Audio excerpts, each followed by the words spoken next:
Welcome back to the Geekly. My name is Jules. I'm Lex. Today we'll talk about The Mandalorian, His Dark Materials, Watchmen and Titans. But first we're going to do some polls.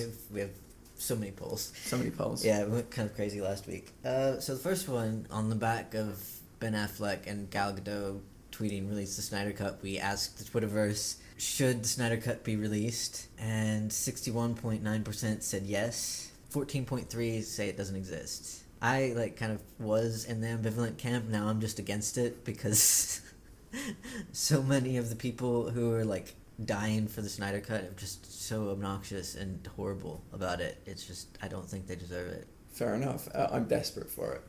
It doesn't exist at the moment. All the pieces are there, but it probably needs the 50 million investment or something. What is the appeal to the Snyder Cut? That it may as well be Justice League 2. It's that different a film, apparently. It's night and day. All new characters, Mira's in it, Willem Dafoe's in it, Deathstroke has a huge role in it, all sorts of extra scenes, and it's a completely separate story, apparently, so desperate to see it. And I kind of feel like it took a long time for the Donner director's cut of Superman 2 to come out, so this could be something we're talking about for 10 years, and then eventually they'll release it when just when nobody expects it. Everybody's expecting it now, but... See, I think if there was any way that they could make a profit out of it, they would just go ahead and release it, and the fact that they aren't releasing it means that it's probably pretty crap. The studios are out for money, and obviously, with the momentum behind the release the Snyder Cut movement, they would get lots of money out of it, and kind of pander to fans who shouldn't be pandered to. On top of that, it was announced that there will be a Joker sequel. They kind of walked that back over the following days, they did. So it's kind of a limbo. But I mean, it made $1 billion. There will be a Joker sequel. It's just not going to be as quick as they would have you believe, I think. Yeah, there's probably a lot they have to get in order, things to negotiate. Anyway, we asked how people felt about a Joker sequel, and 35.1% answered why, which was my response to it. I don't think it really needs a sequel. I think a sequel to the Joker movie just... Especially with Todd Phillips directing it, maybe if they got a better director, a more human director, it could be interesting, but I like the fact that the Joker's kind of self-contained. Yeah, I'd like a spiritual sequel, maybe like a Lex Luthor solo film or something like that, rather than a strictly Joker sequel. I'll watch it, I won't pretend otherwise, but I'm probably in the why category. Then we asked, what is the longest comic book film you'd be willing to see? And the overwhelming answer was, at 51.5%, was 3 hours. Personally, with intermissions and stuff, I would spend a whole day watching comic book films. I would also spend a whole day watching the same comic book film with intermissions, plenty of snacks, maybe some comfy clothes. Because you just imagine one of those theaters where you can order food at your seat kind of thing, you have big comfy chairs. And... It's delivered with remote control cars, so nobody's view gets obscured while these people sort of run around. Although the waiters in those theaters do really well at kind of sneaking your food in, and I mean, considering they're walking around in pitch black, it's pretty impressive. Yeah, what if you're right in the middle? They need a little drone to sort of deliver it to you. Airdrop your food in. Yeah, that'd be great. How do you feel about the announcement this week that there are going to be some R-rated DC films? Apparently the new Harley Quinn Birds of Prey film is going to be R-rated.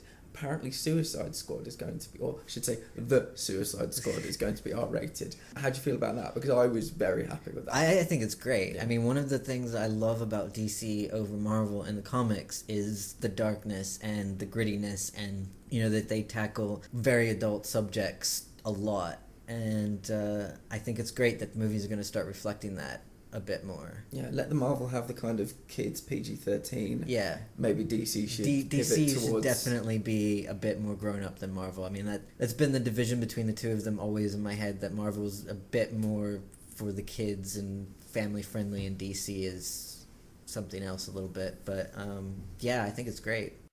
Let's start with Titans. This episode was a peculiar one for a penultimate episode of a season. It was kind of boring. It was kind of boring. The one thing I must say that they got absolutely right in this was that they finally learned how to do a flashback episode. All the flashbacks about Rose and how Slade Wilson and her have been kind of playing the Titans and how he'd recruited her took part up till about the halfway point. And after that, it was all kind of present day stuff. So that is my big compliment. They finally did some flashbacks in an acceptable way, I would say. See, I found the flashbacks unnecessary. I mean, like, we didn't really need to see the history of her and her father. It would have been enough for her to just say to Jason, yeah, I've been working with my dad this whole time, but I've changed my mind, and I mean, I think we've predicted that she's been working with him this whole time, so there were no huge revelations. But I'm just saying, if you have to have a flashback, I mean, okay, episode, yeah. If you have to have a all I'm flashback episode, yeah, this was the way to do it. Because can you imagine this was 60 minutes or 44 minutes of her and Slade? I mean, I'll probably mention it again when we get to Watchmen, because they did a flashback episode. That was a flashback episode. Yeah, just boring. Every single member of the Titans had a mini arc about why they're going back to San Francisco. Everybody had this little revelation. Now all of them are now heading back to San Francisco. Conveniently, the season finale, they'll all meet up and they'll have this big showdown. But it was so dull, so boring. I think like the one. Well, there were two moments I liked. No, there's only one, because I was gonna mention the suit. But yeah, that was my one. Like I was waiting for the whole episode to see the suit, and then like we finally got to that point, and like you barely get a glimpse at it. Like it was very frustrating. Got a better look at the suit in the like set photos that were released before the episode came out. No, I liked Jason's fight with Rose. I mean, I really like this version of Jason Todd, and kind of like seeing him be something different than the sort of like cocky, arrogant troublemaker that he pretends to be, and like seeing him have a little bit of vulnerability, it added a bit more texture to the character and a bit more depth. So I really like that, and I think the actor does a really great job with him. That was the one moment that I liked out of this episode, the trailing number 2 being the revelation of the suit. But yeah, I'm looking forward to Jason being back as a Titan. He's so great, such a key member of that team, and he balances out a lot of the seriousness. Yeah, I really like the scenes between Dick and Jason. I think they make a good pair. My favourite point was probably Stu's, what was it called? Stu's handmade shoes. Yeah. And they went in there, and immediately I was thinking, yeah, this doesn't appear to be, this isn't what it seems. That's where the Bat fam go to get their suits made. That was actually pretty funny. It was. The anger and the frustration about this guy that clearly making superhero suits is his life. Like Gamby and Black Lightning. He absolutely loves it. And obviously Dick burnt the suit in season 1, and he was like disgusted with Dick, you could tell. They go down to this little secret room underneath when they're friends again, and his assistant, or one of the numerous assistants, she was like, oh, hello Dick, like with his cold manner, as if you got the impression that in that instance she wasn't actually using his name, she was just calling him a dick. Absolutely, yeah. Then they have this moment where they can all see the suit, we can't see the suit, but I'm looking forward to the big moment next week where he's just there as Nightwing, and it's going to look fucking spectacular. It's been a long time coming, hasn't it? I know, I've been waiting for 2 seasons for Dick to be Nightwing, and we're finally there. Yeah, I feel like even in episode 1 of season 1, he was wearing the uniform, but it was fuck Batman. He'd kind of outgrown it. He wanted to go off and do his own thing, and it's been nearly 20 episodes. Yeah. Well, like 24 episodes or something. And finally, we've been very patient, and I haven't seen the set photos of the suit, but people tell me it looks comics accurate, and that's all I want. So it looks amazing. Yeah, I want to see him with is it the batons? Or is it like a bow staff? I can't remember. Like if he's Daredevil or. I think he uses both. He has, or maybe it's like one of those things that like breaks apart. Yeah. Just give me him versus Deathstroke in the suit, and I will be very happy. Let's move on to his Dark Materials. Before this episode, I was thinking that Mrs. Coulter was actually from like our world, and she just had this kind of trained monkey following her around as a familiar. Particularly because her monkey never talks. She's like the only demon that hasn't spoken that's featured regularly.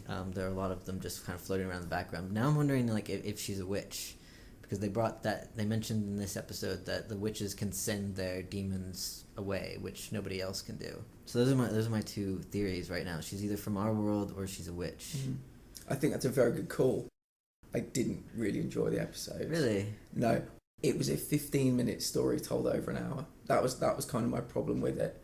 I just felt they could have turned up to, I can't remember, is it Trollescent? Metley scores me almost immediately. We're looking for a bear. So I'm looking for a bear as well. And then they kind of find Yorick working as he's working. I've lost my armour. Oh, I've got an alethiometer. And they find that, and they meet 10, 15 minutes. All of that's kind of wrapped up. But it just felt like there was so little here, and it was really pulled and stretched and contorted over an hour worth of TV. There was a bit about the witches that I found really interesting, the sprig of whatever it's called, but it felt like a filler episode in my world, in my mind. Kind of like Titans, it feels like everybody is now finally going to converge in one location. The trek to Bolvanga will happen and we'll get some kind of action, but it was very...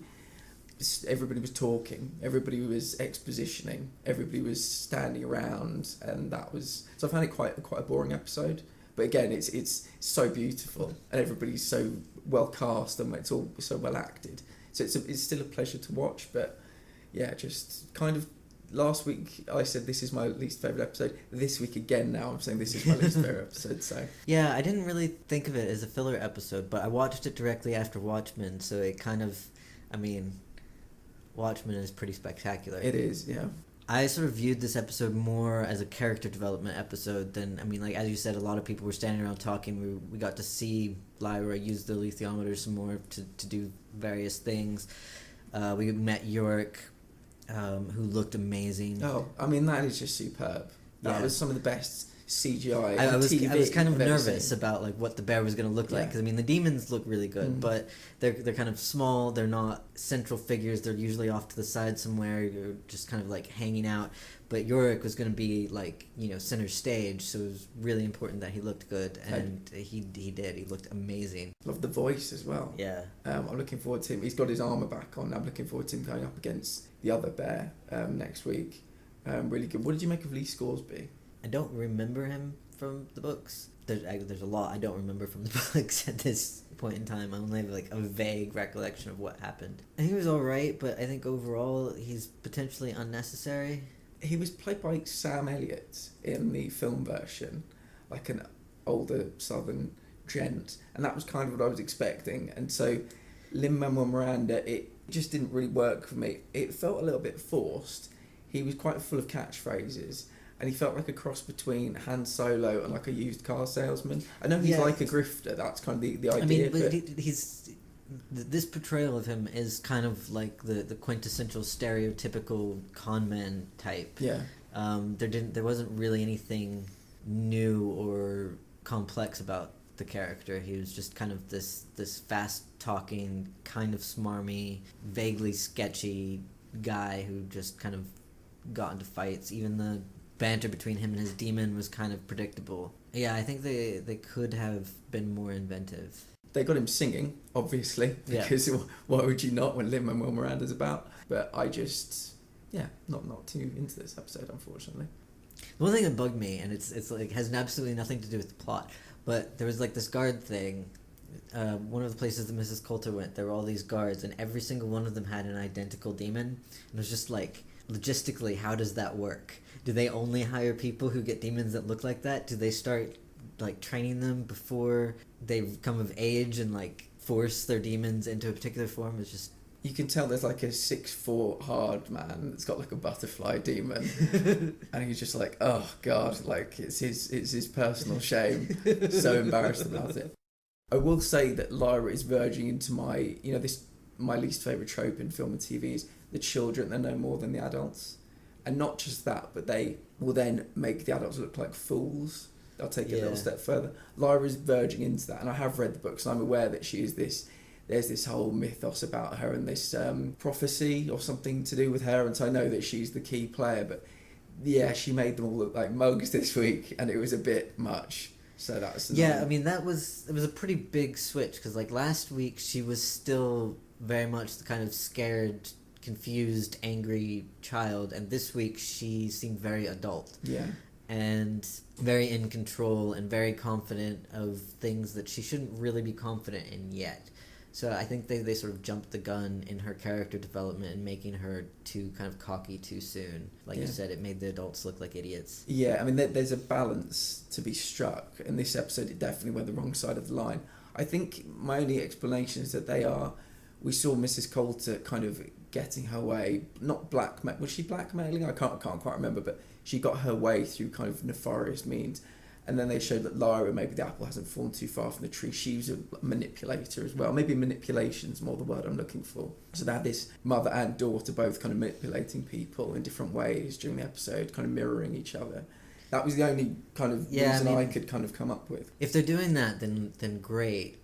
But I think particularly with Lee Scoresby, this 12-year-old girl who spent her entire life in a college around academics, it was a bit unbelievable that this 12-year-old girl would be able to like outmaneuver this kind of adult con man. Yeah. The only reason I can think of that is that like he underestimated her, but they made it out that she actually outmanipulated him, and that was a bit unbelievable.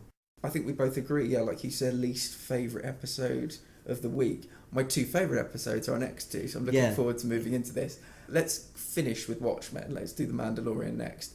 This is a very good TV show. It is, and I love everything about it. Every episode has been better than the previous episode, which is something that never happens. You'll get like a filler episode, you'll get a weird directorial choice. Every single episode has got better, and it's one of the high points of my week to watch this show. And I've got my dad into this show. We used to watch the original trilogy on VHS back in the day. He loves this. One thing I must point out about this episode was I think it was like between 36 and 40 minutes. It's 37 minutes. 37 minutes. Some of the other episodes, as much as I've enjoyed them, have felt like 2.5 acts. This felt like a well-told 3-act structure story. And so this is probably my favourite for several reasons, including something as kind of strange as that, running length. It felt like everybody had room to breathe. It's one of those things, and we don't. I mean, we actually do talk about it quite a bit in terms of length of episodes, and even really good episodes will have kind of filler scenes or unnecessary bits. But in The Mandalorian, everything that's there feels absolutely necessary. It doesn't feel like anything's just thrown in gratuitously or should have been edited out or anything like that. It's like every single minute is vital to the story that's happening. And the Mandalorian himself, the way he delivers his lines, the pacing of it, the way he moves, it conveys the character so well. And I love the fact that we still don't see his face. Like, I was watching it yesterday and I was thinking about that review where the guy was complaining about the fact that like in the entire first episode he never took off his helmet, and it was like, but that's so great. It's perfect. And I think it really adds a lot to the character. It absolutely does. And quick detour. Do you know when we talk about American Horror Story sometimes, and you'll get the villain for the first 2 episodes, and then they'll decide to take the mask off, and it'll immediately humanise them. This is like the serial killer or the main antagonist. And it's always, you think to yourself, why would you do that? Why would you rob them of this supernatural or this kind of mythical status? And so, just like you, I hope the mask never comes off. I think that he's very humanized even with the mask on, and that's part of the appeal of his portrayal. The character development so far over 3 episodes, from the Mandalorian we think about what that stands for, to going back to get the kid. I mean, you don't need to see his face to understand what this man's journey has been so far. Yeah, I mean, just that little moment when he's in the ship and he picks up the knob from his gear shift, and he screws it back on, and like the camera is kind of like tight in on the gear shift, and there's just this slight pause, and you know he's going back, and you don't need a facial expression, you don't need him to say anything. Like very, very nuanced movements, he conveys a wealth of emotion and insight into the character, which is a credit to him as an actor, because I would imagine that it's quite difficult to perform a character like the Mandalorian. Yeah. They seem like quite a stoic bunch, let's put it that way. All the people, is it Mandalorian plural, do you think? All of the Mandalorian? I would say Mandalorian. Yeah. Yeah. Yeah, I think that sounds right. Without an S. Yeah, all of the Mandalorians seem like they're quite a stoic bunch, and I found out this week that Baby Yoda is not puppetry, it's animatronics, which I didn't know. Really? Yeah, I know, it kind of shocked me actually. The balance of this stoic 6-foot guy and this little animatronic Yoda is just a delight. Yeah. They even though one literally is not real, they work off each other so well. We saw these flashbacks about him as a child being put in this little vault by his parents, locked away while his little village or whatever was being attacked by these droids. And that to me was that was happening while he was having his whole, he'd given all the Beskar steel. He was having his whole new suit made. I love the moments when the steel is being melted, and I know that's that, happening. like, I get so excited every time it happens. Like, there's something really gratifying about watching like the metal melt down and like drip into, even though I know it's not real. I find it very relaxing, very zen. There's some I watched Forged in Fire as well, like, where they blacksmiths are making various knives and things. Yeah. So I kind of get into that. But that is very cathartic. It's very relaxing to watch. But when that was happening, he was having these flashbacks to when he was a kid, and I think he must have been like a foundling. Yeah, he was a foundling. Yeah, he was a foundling. Because like every time he goes in with the new steel, he's like to the foundlings. Yeah, I think for that reason he just thought, this kid, I've just left this kid alone. That seemed to be the moment. Do you think? Definitely. I mean, they have this thing about the foundlings, because every time he says, save some for the foundlings, the smithy is like, that's the way, as it should be. And so I think they, as a society, really, really value children and the potential that children bring. The one issue I had with this episode was when all of the Mandalorians sort of just appear out of nowhere, and it was kind of like, how did they know he was in trouble? Why did they come after him? It seemed a little too convenient that they all popped out at the same moment, but at the same time, I could totally see them deciding to come to the rescue of this one child. It seemed very kind of on brand with their society. I just didn't really like the execution of it that much. I put that down to the million fobs that were around. One of them stumbled across a fob, but I like that. They basically, when he's getting his metal melted and it's got the Empire signal on, they're like, they destroyed us. They wiped us off the face of the earth, and now you're dining with them. You're talking to these people. Like, how could you?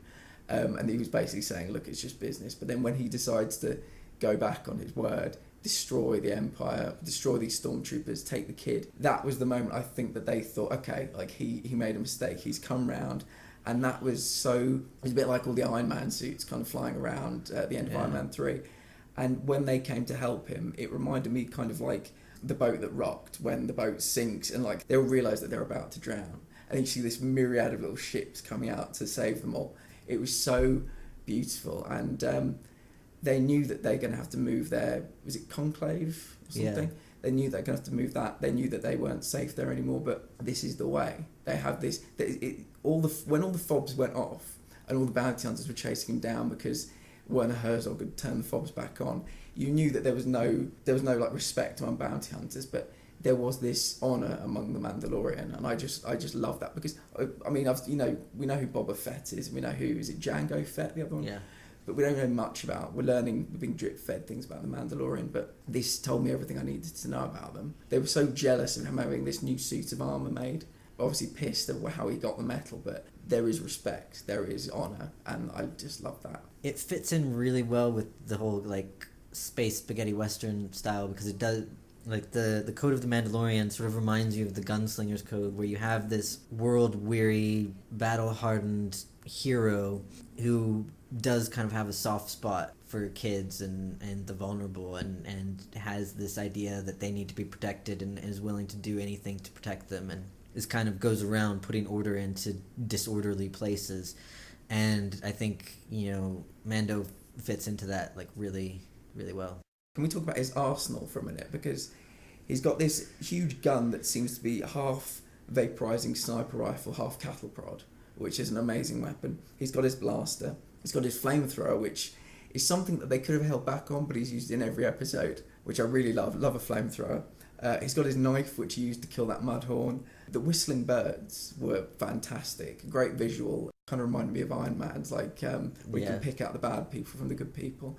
And he hasn't got his jetpack yet. That is a great group of weapons for any soldier to have. I think it contributes to the fact that, like, I was thinking this as I was watching the episode. Sometimes when you get these shows where the hero has to take on like a zillion enemies at once, it feels kind of unbelievable and forced. But in every scene where he's had to take on like multiple foes at once, I have 100% believed that he was absolutely capable of doing it, and never once been like, oh, that's unrealistic, or why is this person just standing over there instead of coming after him? I mean, he was completely surrounded by the various bounty hunters today, and he just he was pretty much stuck until the other Mandalorian showed up and rescued him. I think that already in 3 episodes, I have complete faith in his abilities, and I don't distrust what the writers are telling me about him. Correct me if I'm wrong, but I think we had the complete opposite opinion on Preacher.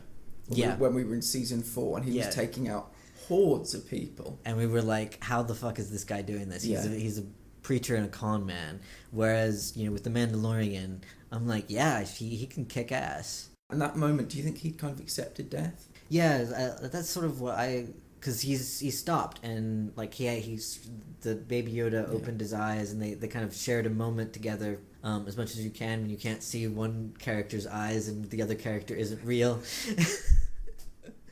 That's one of the great things about the show. Like that kind of scene exemplifies it. You have one character who isn't real, another character who's got a helmet covered completely obscuring his face. May as well not have eyes. Yeah. And they share a look, and it's just it like grabs you in that moment, and the fact that the show is able to do that with those limitations is just amazing. But I think in that moment he sort of accepted that he was going to die for the baby Yoda. Moving forward, is this show now him versus the bounty hunters? Is every episode another person with a fob coming up? Is that what the show, the structure that you think will follow? I think we'll have a bit of that, just because there were so many fobs out there. I mean, if any of them survive after the Mandalorian attack, because there were an awful lot of them, and just guessing that they're all armed equally as well, and they're equally as capable as he is, then because the bounty hunters seemed like a pretty scrappy group, not very well coordinated or put together. I mean, I hope we don't have a like bounty hunter of the week kind of thing going on. That's my fear moving forward. Yeah, I think it'll be kind of a risk that's always out there, that he has to be on his guard because bounty hunters are always looking for him, and maybe we encounter a couple of them here and there. But I really, really hope that it's not a weekly occurrence. I'm sad it's only 8 episodes.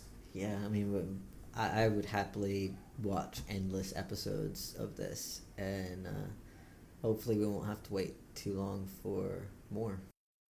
Finish off with Watchmen, which is another strong show. I say this every week, but this is possibly my favorite episode yet, which is just kind of shows how strong the show is, that it just keeps getting better every week. We haven't yet had a filler episode, and this is exactly how flashbacks should be done.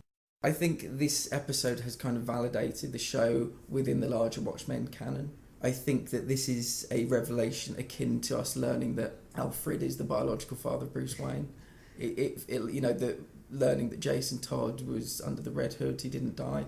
This was huge news for the world of comic books. Whether you believe this to be canon or not is completely up to you. The creators don't want their names attached to it at all, but this was huge. I thought it was, I absolutely loved it. Like the revelation that William was Hooded Justice, and just the whole discussion with racism, the portrayal of racism and injustice, and what motivated him to like put on the hood, and the effect it had on his family, and the fact that he was the inspiration for the Minutemen. I loved everything about this episode. I mean, it's not just a great episode of Watchmen. This is one of the best episodes of television I've seen this year. Yeah, and I mean, like, I loved that it was in black and white, and every once in a while you'd get these like glimmers of color, which sort of let you into like Angela kind of floating in and out of consciousness. I like that they would kind of seamlessly transition, where it would be William 1 minute and then Angela the next minute, and she would be acting as her grandfather did. I mean, let's talk about the night that kind of started it all off. He's a policeman in 1938 in New York, tries to do right, sees someone burning down a Jewish delicatessen, takes a white guy to jail, nothing happens, and then people that he works with kidnap him, lynch him. We're in his point of view. The moment where the light is disappearing from his eyes, they drop him back down and they take the hood off him, and they say, stay out of white people's business. They say a lot of other stuff, and obviously it's still point of view. They're saying it right down, looking us right in the face. That is one of the most difficult bits of television I've watched in a very long time. They drive off, he has to walk home, and he's still got the noose around his neck. I mean, what did you make of that scene? I mean, that was just... I love the fact that the show doesn't shy away from brutality. You know, they've taken a really hard stance on racism and where it fits in terms of like crimes against other people.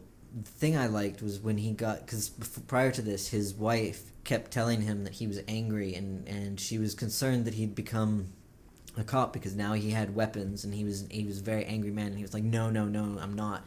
And then he comes home after almost being lynched, and he just says, I am angry, and he looks so like he's beaten, he's got the noose around his neck, he looks tired and kind of broken, but also at the same time like there's this strength to his character, and you kind of see that like, and he's walking back through the alley and he hears the screams, and for a minute I thought he was just going to turn away and not do anything, but then he puts the hood back on and he goes and like beats the shit out of these guys, and it just there were a lot of really, really powerful moments in this episode, and it delivered. Like last week I was saying like I wanted answers, and I got all of the answers I wanted like at exactly the right time. There were kind of allusions to Batman and to Superman in this episode, and much like Batman was born in an alleyway, Hooded Justice was kind of born in that alleyway as he defended those people.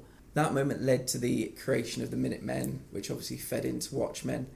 What did you make of the fact that once he became Hooded Justice, once Captain Metropolis kind of signed him up, what did you make of the fact that he used white eye makeup around his eyes? It's very interesting when you think about it, because all of these costume vigilantes, they said, we are this because of you. You started this. And the idea that an African-American homosexual man was the beginning of this huge movement of costume vigilantes, none of it would have happened if they'd known. No. Which is so incredibly sad. And just the idea that he put, like a reverse Oliver Queen, gets the kind of the white toned eye makeup around his eyes. So when he has the hood on and he wears gloves, you'd think this was a white person. Yeah, and in the Minutemen TV show, they even have like the actor portraying Hooded Justice is white. Yeah, I thought it was very accurate. You know, there were plenty of black people who've made huge contributions to the world and been overlooked or had their accomplishments kind of commandeered by white people, and I think Hooded Justice having to hide his identity from not only the public but his fellow superheroes as well just exemplifies like the prejudice and the discrimination that went on in that time period and still goes on really. When he asked the Minutemen to help him because he'd found this plot by the KKK, they were using mesmerism at cinemas in kind of black neighbourhoods. They were using this mesmerism to make the cinema goers attack each other. And he said to the Minutemen, like, I need your help. I've helped you. I've literally inspired all of you. And Captain Metropolis is just like, no. And that was... It's not really our thing. Yeah. It was kind of the way he phrased it, and it was just like... There were so many savage hits here, one after another. Yeah, it was an incredibly difficult episode of TV to watch. Incredible episode of TV, and it's a story that needed to be told. But, wow, just a real emotional kind of roller coaster from beginning to end. Yeah, and it was beautifully done as well. Like we said with The Mandalorian... Everything in The Mandalorian seemed vital. Everything in this episode seemed vital to the story. Like there was nothing in it that was extra. There was nothing in it that was filler or unnecessary. We got the backstory we needed to get and the answers we needed to get at the right time in the right way. We talked about the Batman illusion, the Superman illusion, the fact that he didn't come from a different planet. He didn't come in a spaceship. He came in a wooden box from a planet that you could see. Obviously, you could see the city. Was it Tulsa? Yeah. Yeah, Tulsa burning in the background. And that was kind of... Some guy was giving him a magazine, Action Comics #1, the first ever appearance of Superman. And I just thought that was really interesting. He's a human being, but much like Superman started this huge raft of comic books after him and superheroes after him, William Reeves was the first. Just beautiful. I mean, nothing particularly needs to be said about it, but just the idea that he was... Black Superman, for want of a better expression, and he was the face that launched like 1,000 ships after him, and nobody talks about it because they don't know, but the idea that if he was white it would be common knowledge, it would be a household story that everybody knew. And Hollywood has taken that story in American Hero Story and kind of just corrupted it, as Hollywood frequently does. And they're just peddling this false narrative. He, like you said, like many people before him, not given any credit for what they have achieved for their country and for the world in general because of the colour of their skin. And it was shocking and it was horrible in so many different ways, but an exceptional but difficult hour of TV. I think sometimes like television sort of coddles the viewers a little bit and doesn't show them anything too bad in case, people get upset. Whereas the TV show has been very brutally honest with the audience about everything, and I think it's a good way to go. Yeah. It definitely distinguishes it from other stuff that's out there at the moment. Can we talk briefly about the Judd sequence at the very end? Yeah. We should definitely mention that. We've been puzzling over it for weeks and we finally got our answer. So William somehow has got a concentrated version of this mysticism. He's got this little torch that kind of flickers a light. It's kind of like a strobe light. Yeah. And he can just imprint these ideas into people's minds. I didn't realise till after the episode, but Judd's KKK outfit is obviously the same KKK outfit we see in parts of this episode. So is it just because he's KKK, or was it because was he like the son of someone that William knew back in the day, or was it just his mission in life, quite rightly, would be eliminating anybody that has a KKK heritage, and so he implants the idea into Judd's head, you're going to hang yourself from this tree, and that's what happens. And so he did kill Judd. Obviously he didn't use any strength at all, he just made him do it. Obviously we know he can walk now, so it's not that particularly issue about it's how still he did like it. a 100-year-old guy trying to string up this like kind of middle-aged guy. Yeah. I sort of viewed it as William's continued quest to defeat the KKK and anyone who's sort of complicit with them. And Judd definitely falls into that category. I mean, I don't think he was actually in the KKK, but he did say, it was my grandfather's robe and it's my legacy. And it's kind of like, who would want that as their legacy besides, and plus he's working with the 7th Cavalry as well. I think William just identified him as a sort of hypocritical figure who was harming more than he was helping and needed to be removed from a position of power. I remember in episode 1 thinking, why are we being shown Jeremy Irons? Oh, well, how weird. This feels really disconnected. I missed him in this episode, I have to say. I'm looking forward to the resolution of his story, which I think is kind of imminent. If you're not watching The Mandalorian or what is Watchmen, wrong with you? And you listen to a podcast called The Geekly, go and look at yourself in the mirror. You have failed this city. You can find us on Twitter, Facebook, Patreon, iTunes, Spotify, Podbean, Podchaser, and our website, geeknerdpod.com. We're on YouTube as well, and it'd be really helpful if you like what you've heard to either subscribe, write us a review, like us, retweet us, follow us. Share your friends, Give us a gold star, all sorts of different things you can do on different Drop us platforms. an email that just says, hey, you guys are great. That would make our day. Yeah. So, see you next week. See you next week.